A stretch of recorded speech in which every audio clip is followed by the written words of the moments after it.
Bienvenue chers téléspectateurs à cette édition. Donc voici d'abord les principaux titres.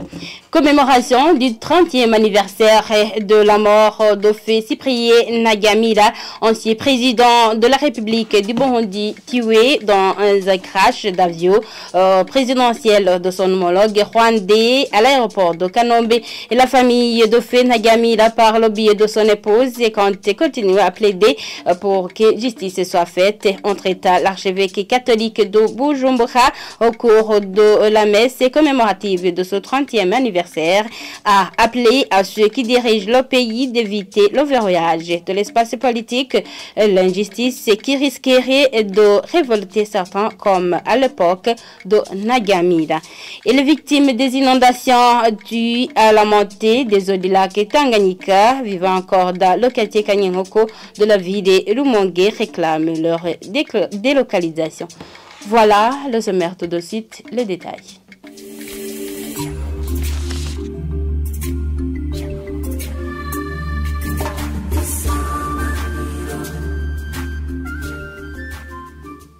Ouvrons cette édition par la page politique. La famille de feu Cyprien Ntaryamira ne laissera jamais de chercher la vérité sur ce qui s'est passé dans une conférence publique organisée par le parti Sahwanya-Frodebu ce vendredi.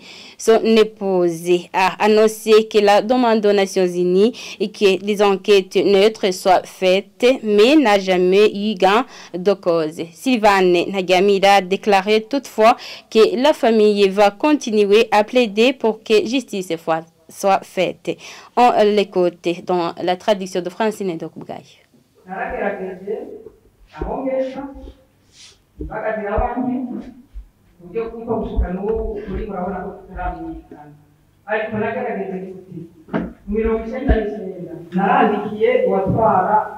J'ai fait de mon mieux pour que la vérité soit connue. Mais jusqu'à présent, ça n'a pas abouti. En 1999, j'ai envoyé une correspondance au secrétaire général des Nations Unies d'alors, lui demandant une commission chargée des enquêtes neutres, parce que l'attentat du 6 avril n'était pas banal. Je me suis toujours étonnée que les Nations Unies n'aient pas réagi à temps. J'ai moi-même été en contact avec Kofi Annan, le secrétaire général des Nations Unies, à cette époque.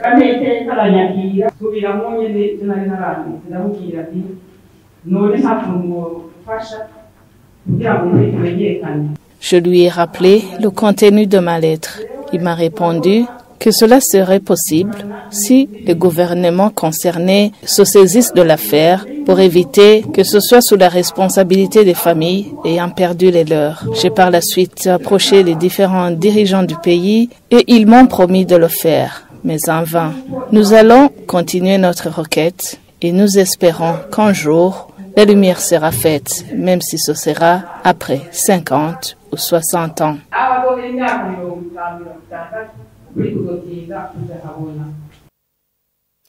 Et le parti Sahwanya-Frodebu demande à l'État de mener des enquêtes approfondies afin de connaître les vrais moteurs de l'assassinat de feu Cyprien Ntaryamira lors de la 30e anniversaire de commémoration du meurtre de cet ancien président Burundi ce samedi. Phineas Nigaba, vice-président de ce parti au pouvoir à l'époque, réclame également que l'indemnisation de la compagnie aérienne qui transportait Ntaryamira soit octroyée à sa famille, car des informations non encore vérifiées indiquent que l'indemnisation pour Ntaryamira et ses compagnons auraient été détournés par l'avocat de la défense nationale, Berger. Suivez-le. Nous demandons au gouvernement d'engager les procédures politico-diplomatiques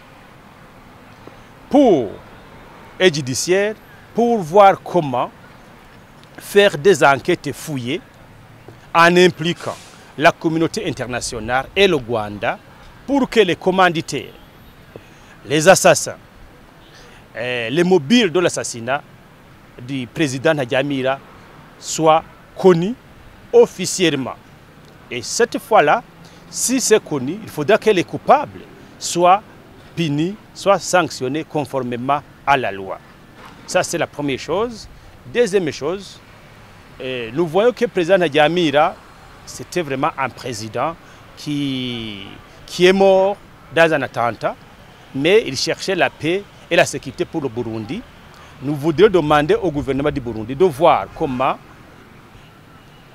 ériger un héros national pour la paix et la sécurité, parce qu'il venait même de la Tanzanie pour cette cause même.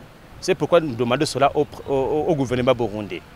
Troisièmement, nous demandons au gouvernement du Burundi d'aider les familles des victimes pour chercher l'avocat belge qui a volé les indemnités des dites familles pour que ces derniers soient rétablis dans leurs droits.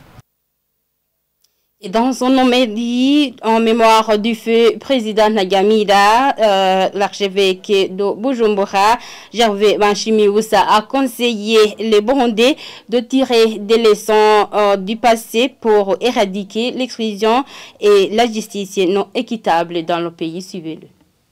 Il y a des gens dans notre sous-région des Grands Lacs et même dans ce pays qui avaient fini par penser qu'ils étaient nés pour régner, dominer sur les autres jusqu'à la fin des temps. Il y a de cela une trentaine d'années, heureusement que c'est du passé. Avec nos yeux d'aujourd'hui, nous condamnons, et à raison, ces attitudes qui n'honorent personne. Mais où en sommes-nous aujourd'hui dans notre pays? Posons-nous la question, osons nous poser la question. La tendance à verrouiller l'espace politique pour qu'il soit monopolisé par un seul groupe. La tendance à avoir un système d'une justice qui n'inspire pas confiance à tout le monde à cause de l'ingérence de certains. La tendance à museler quiconque ose une réflexion critique pour nous rappeler que cela ne sont-ils pas des réflexes dangereux qui sont en train de s'inviter dans notre système de gouvernance? Et s'il n'y a pas de sursaut national, ne risquons-nous pas de nous retrouver dans cette situation d'exclusion révoltante qui prévalait au temps du président Cyprien Kagame? Dans le texte des Actes des Apôtres, il nous est heureusement rappelé que ces apôtres, pourtant incultes et sans moyen de défense, grâce à leur foi en la résurrection, ont opposé une résistance farouche à ce que ces chefs du peuple leur demandaient en leur disant: est-il juste devant Dieu de vous écouter plutôt que d'écouter Dieu? Il nous est impossible de nous taire sur ce que nous avons vu et entendu. Et puis la page société, les victimes des inondations dues à la montée des eaux du lac Tanganyika vivant encore dans le quartier Kanyengoko de la ville de Rumonge réclament leur délocalisation avant qu'il ne soit tard. Ils craignent en effet d'être attaqués par des animaux aquatiques comme des crocodiles ou des hippopotames. L'administrateur communal de Rumonge dit que leur recensement est en cours pour leur délocalisation. Jean-Pierre Misago.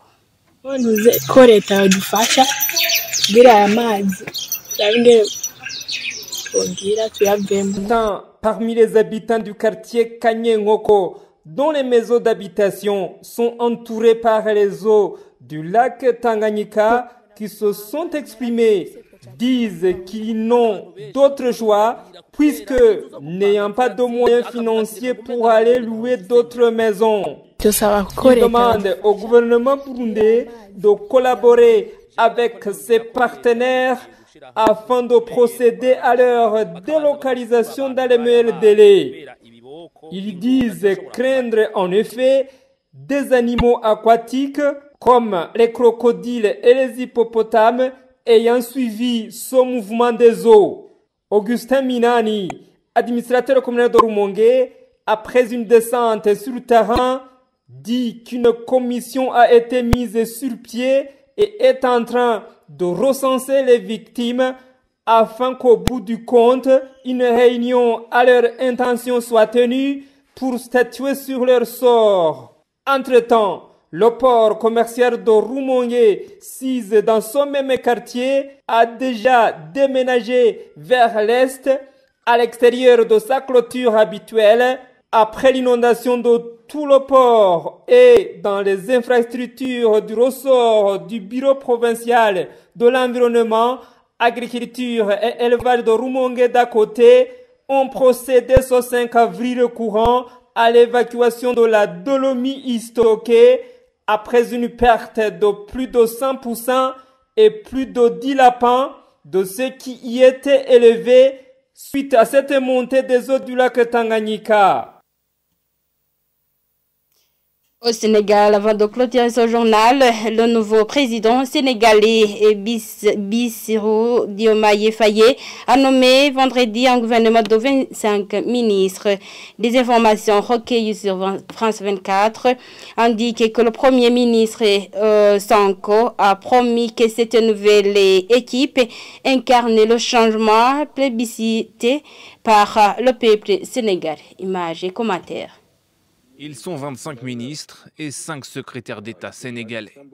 Tous doivent incarner la rupture voulue par le président Bassirou Diomaye Faye et son premier ministre Ousmane Sonko. Parmi eux, plusieurs membres du PASTEF, le parti présidentiel. L'exécutif place sa priorité dans la jeunesse, une catégorie de la population qui a massivement voté pour le président. Premièrement, la jeunesse, l'éducation, la formation, l'entrepreneuriat et l'emploi des jeunes et des femmes. Autre priorité, l'économie sénégalaise que le nouveau gouvernement souhaite redynamiser, en mettant notamment en avant l'exploitation optimale des ressources naturelles du pays. Ousmane Sonko promet aussi d'améliorer le pouvoir d'achat des habitants en s'attaquant au coût de la vie. Comme un symbole, le Premier ministre sénégalais promet aussi d'améliorer la justice et de protéger les droits de l'homme, lui qui a été emprisonné sous le gouvernement de Macky Sall. Le nouveau gouvernement doit se réunir dans les prochains jours pour le tout premier Conseil des ministres, dirigé par Bassirou Diomaye Faye. Et voilà, chers téléspectateurs, c'est par ici que nous mettons en point final cette édition. Merci de l'avoir suivi. Au revoir.